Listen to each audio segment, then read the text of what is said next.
Well, for more now on our top story, the attacks in Paris that killed 129 people. Ahmet Yukleyen, who's from the Istanbul Commerce University, joins me live in the studio. He's the author of Localizing Islam in Europe and an expert in homegrown terrorism.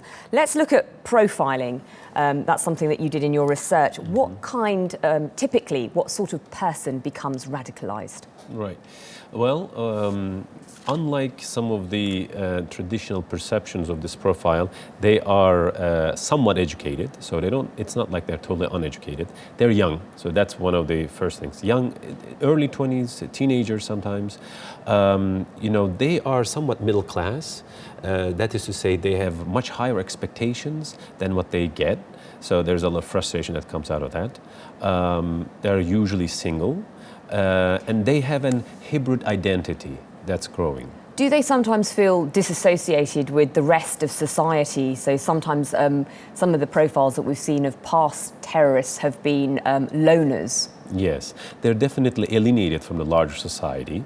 And, if you look at their family relations are not that healthy.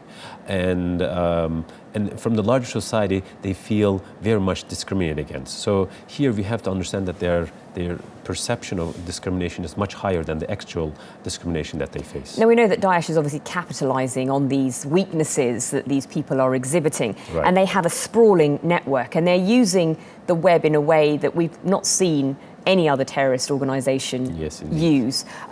It's very difficult to police the internet. How do security and intelligence officials go about putting in measures? Can they?